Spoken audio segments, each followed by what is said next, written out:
Hi, I'm Jo Allen. I'm a holistic health teacher and founder of The Humble Warrior, based in St Leonards-on-Sea. Hello, I'm Heidi Rickson, and I'm a Reiki healer, teacher, and sound healer. Welcome to Resonant Space. Hello, and today on Resonant Space, we're going to have a little dive into compassion. So you said this morning that this is something you really wanted to discuss, and I'm very interested to know why. It's just something I've been thinking about recently in terms of how compassionate, I guess, we are as a society. I like to discuss and practice compassion in quite a lot of my sessions through various practices, which we can come to a bit later.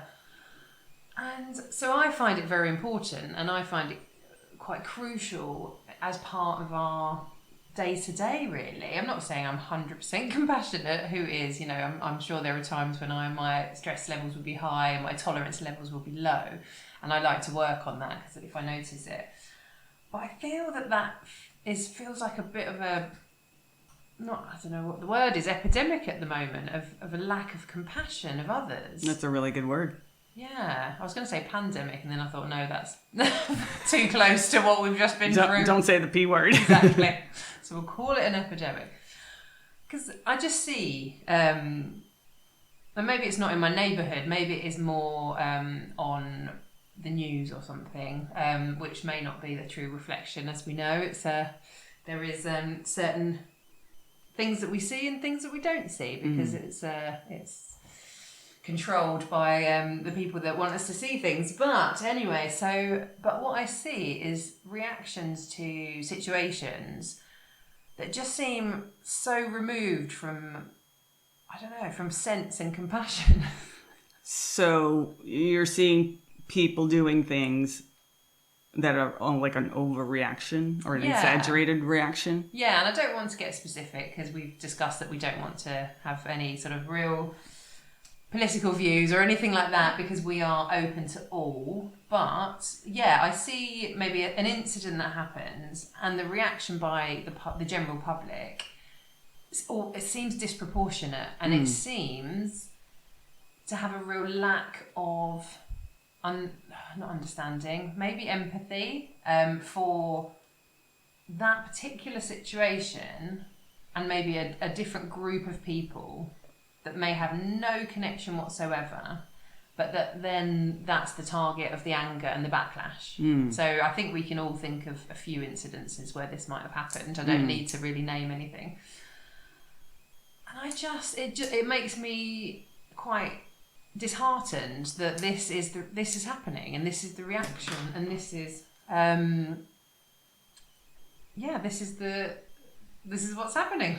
So you're disappointed and unsettled, dare I say disturbed, by the overreaction and the exaggerated reaction that you're seeing people have at the moment. And it feels like we were talking earlier about why does this happen? You know, what's the trigger? What's the symptoms? And it feels like people are holding a lot of anger, rage, and hate. And it's something like this will happen, and it triggers that. It kind of triggers this overreaction, rather than the opposite, which is kind of, compassion, love, pulling together in the situation, showing solidarity. They're coming together as a community. Yeah, so instead of coming together and maybe trying to understand the root of the problem, how can we help? How can we stop this happening again? There's this kind of fire-like reaction, riot, let's attack. And that's what, I just think, what? Where's the compassion? Where is the... Yeah, I think that's what has made me think about this subject particularly today. Because compassion, for me, is obviously... The incident itself can be horrific. And I can't, it's different to kind of forgiveness. It's different to acceptance sometimes. There's there's obviously lots of facets of compassion. One of them is forgiveness and acceptance.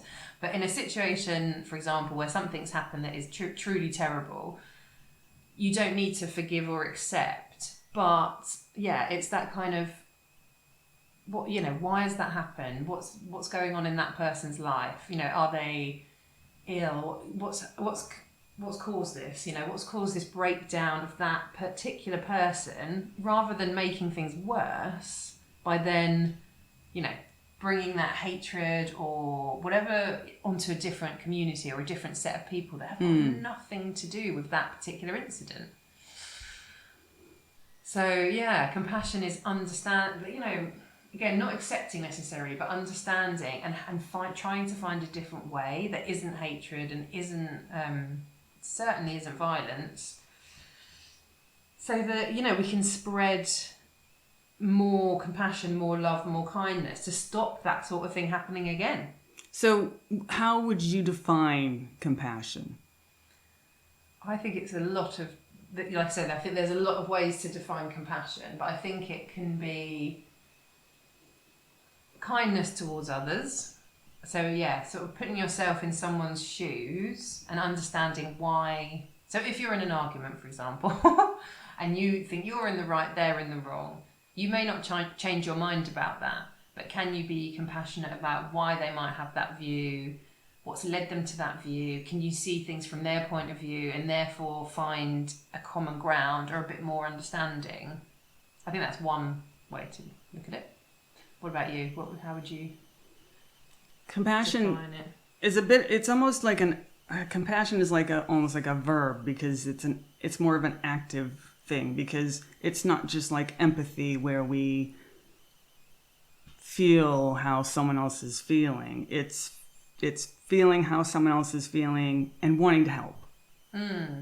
So that wanting to help is the active part. And even if that's wanting to help to be understanding, that can be a help. Or wanting to help sometimes is not doing something as well. Yeah, definitely. And I think when we practice compassion, so when we can bring this back to everyday life now rather than big incidents that might be happening, but when we practice compassion, I think it has this amazing ripple effect. So we can talk about the chain of compassion, which is if you can see something from someone else's point of view and want to help. So we use that as a very nice, neat sort of definition. If you do that with every single person you meet and every single situation that you come across, you're ultimately going to make that person's day better. You know, you're not going to solve anything. You might just have a kind word to say, or you might just help physically. You might help someone, I don't know, take a buggy up the stairs, or, you know, it's just thinking, you know, even if they've just cut across you, but they're struggling, you might go, I don't know what, I'm going to help. So it's that kind of little acts or whatever it is, or even just changing thought patterns, maybe. Can you give me another example of compassion? How one would do a compassion practice or activity? So maybe I guess just coming to mind, if you see someone on the street that might be homeless, and maybe you have certain connotations in your head of that person might, you know, why the person might be there. They might be lazy, they might be this, they might be that. You know, you might have a negative set of circumstances that come into your mind immediately. Oh, well, if I give them money, they might use it to buy drugs. You know, these things that just fleet through our mind without us even sort of thinking about it. But then taking a step back from that and thinking, well, actually that person might be there for reasons no fault of their own. They're not a bad person, they've just had bad circumstances, you know, and sort of taking it back to a compassionate level rather than reactive, I suppose. Reactive is your survival mechanism, right? Maybe that's what's happening with people. You go, oh, my money's my money, and if I give them to them, they'll buy drugs or they'll commit the crime. Or, you know, So you're in complete survival mode instantaneously, and then So that's like a mixture of judgment and fear. yes, almost. yes, and I think that's our default mode. I think this is what I'm seeing. Well, it is a survival instinct, isn't yeah, it? it is, and then but it's only if it's proportionate. If it's disproportionate, which is where we get to with kind of hysteria, rioting, if it's disproportionate, then it's not okay, is it? It's when it's proportionate. But then if we can step back and go, well, actually, this reaction is disproportionate because this person, has a past, has all this stuff that may have happened to him, and actually, if I help, I'm going to make their day better. I'm going to give them a tiny, tiny step towards maybe getting their life on track. You have no idea. So would you say something compassionate you could do in that particular situation would even be smile at them? Yeah. Or say hello. Ask a question. How are, I don't know. It could be, it could be. You don't have to give them anything No. per se, but just direct some kind of act of genuine kindness. Yeah. And I think it probably isn't more meaneful. It depends on the situation. But, it could be meaningful in that moment. Could be more meaningful. Could be more meaningful. Could be. Especially because, again, you don't know what that person needs. Mm-hmm. You really don't. Maybe they don't know what they need either. Yes, exactly. And maybe that's just an act of humanity. Just, that just a simple smile is something that will just make them feel like they're not completely alone on this planet and everything is not lost. And not everyone hates them. Yeah, exactly. And then there's a ripple effect. So I think that's a really important thing because it could be any person. Obviously, choosing homeless person is just a kind of an example, but it could be any person that you meet in a supermarket, in your daily pattern of life. Driving's a big one because I feel you can see an instantaneous ripple of either anger or kindness, and it's gonna. But each person takes that into their day, So if you're driving, someone's done something that you're not happy with, you beep them, you swear at them, they get angry, they're going to do the same to someone else or take it out on someone else because, unless they can practice compassion and really sort of calm themselves back down again. But it's that ripple effect, whereas if you go, fine, go ahead. Maybe that person's late, maybe that person's going to miss a train and it's really, really important. You have no idea. And maybe them making that train is going to make their day better and they're going to spread that positivity to another person. But you can't control any of those outcomes. But if you just personally kind of make compassionate choices, that inevitably has to make the world a better place, I think. So can you just explain what you mean about a ripple effect? And you can even use examples if you want. Yeah, I think, as I just sort of said, it's that sort of chain reaction of positivity. So if we take it back to almost like the energy, that kind of energy, like if you're giving out that positive energy, it's very, it's very hard for people not to take that positive energy in, and maybe then they emanate positive energy and it kind of keeps going and keeps going. But then if you're giving someone anger and negative energy, they're going to take that into their space and pass on negative. So it's just, I think it just works in that way, and it can be through words, actions, like you said, just a simple smile or something. But I think it's that sort of exchange of positive or negative and that ripple effect outwards. Also, when you do act with compassion, even if it's just in your own mind, that is also an act of self-compassion or self-care at the same time, even though that's not why you're doing it. No, but it could be. I don't see why not. If you go around saying, I'm going to do good deeds all day and I'm going to feel great about it, I don't think that's a bad thing. Whatever works. Exactly. But yeah, I think, and it comes back to, I think you said it, mindfulness as well. Because to stop yourself reacting and being in that kind of, primal survival mode reaction, you do have to take a bit of a step back, don't you, and go, what's going on? What's really going on here? And how should I react? Awareness of what you're feeling, what you're thinking, actually in the moment. So that is a sort of mindfulness practice in itself. Yeah, it definitely is. And even just taking those few moments to think, well, what's really going on with that person? Because you don't, do you, necessarily? If you're having a conversation, the words, you're not necessarily thinking, where's this really coming from? What's this person, what do they really mean behind the anger, behind the, the reaction? What's really going on? And it's hard to do that if you're also in a reaction mode. Because you're both... Yeah, it definitely is. Yeah, you're both... your guards are up and you're... But, so that's real mindfulness. That's like, that's next level, I would say. if in an argument you can go, oh, I'm just going to take a moment here and what is really going on? And the outcome as well. Like, what do I want this outcome to be? If I keep arguing or I keep being angry or I keep, what outcome am I actually going to get? Right. Because I'm not helping the situation and the other person is not going to react well. So kind of, where is this going? Yeah. Thought. Exactly. Where is it? Why am I doing this? Yeah, I think that could be very helpful. So you talked about offering a compassion challenge. Yes, I think this would be amazing. Because if we think about the ripple effect and that chain of compassion, if we all, if a handful of people, whoever's listening, whoever wants to do it, and I think what we need to realise is sometimes something seems overwhelming. So if you think, when I look at these situations that are going on in the country and whatever it is, I think, oh God, this is awful, but I can't do anything about it. And I don't think that's necessarily true.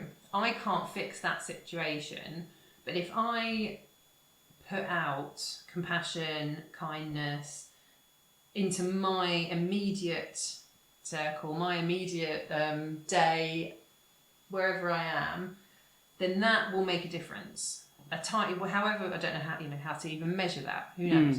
But that will make a difference. And so if someone else does the same, that will make a difference. Someone else does the same. And then if we think about the ripple effect, that will affect, let's say, 5 people, and they will make a difference. So we could, that could just spread and spread and spread. So I would love it if we did a compassionate day, just a challenge to be really mindful. And every decision or everything you do that day is just very intentionally compassionate, and see what happens. Like, see what happens within yourself, because I do think you'll feel better. You'll feel better because you will have had a really positive day, and see what the reaction is with others and how that makes how that affects your day. Because someone else might come back. You might do something really random. This is just me thinking off the top of my head. You might do something really random or say something nice, and someone might come back and say, actually, do you know what? I could help you in this way. I could offer you this. And it could be something that you never even thought of. But because you've made them feel positive and they want to do something good for you, it could just have benefited you in a really incredible way that you could never have imagined. Well, and plus just being kind and showing loving kindness to others, even if it's just in your own head, is a form of self-care as well. Because you just feel better, full stop. Yes, there's definite physical impacts as well, obviously. If you're thinking, that's why we practice gratitude, compassionate meditations, gratitude. There will be a brainwave change. You're going to, have more oxytocin moving in the body, which is your love hormone, endorphins if you're actually sort of quite excited about something. And that's going to have a really lovely positive change on you, kind of hormonally. So yeah, it's got to be good. And even doing that as a regular mindfulness practice, it not only has the compassion ripple effect as we discussed. Yeah. But it also ripples towards you as well. So so when you throw a stone in the pond, it doesn't just ripple in one way. Yeah. It ripples all around. Exactly. So it's also it's simultaneously a form of self-care. Yeah. Yet a selfless act for others at the same time. Yeah. Yeah, so let's do it. Right, we're going to put out a day, a day of compassion, the Compassion Challenge. So if you want to, I mean, it would be lovely to hear any feedback. That would be great. Yeah, if you do this and you notice any kind of benefits, it'd be great, because then we can spread that word and say, well. And also it'd be interesting to hear any creative compassion. Any ideas and something that either we wouldn't think about, or you thought, oh, that was interesting. Yeah, it'd be great. So if you are listening, you can always email in or find us on social media, send us a message.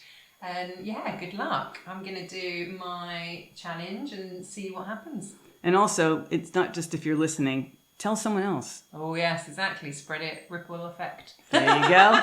Thank you. Thank you for joining the journey here on Resonant Space. I've been Jo. And Heidi. And if you want to contact us, you can get in touch at our email address, info@the-humblewarrior.co.uk.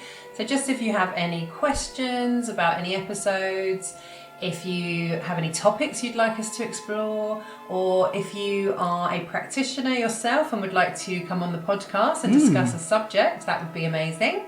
So yes, feel free to get in touch. Thank you.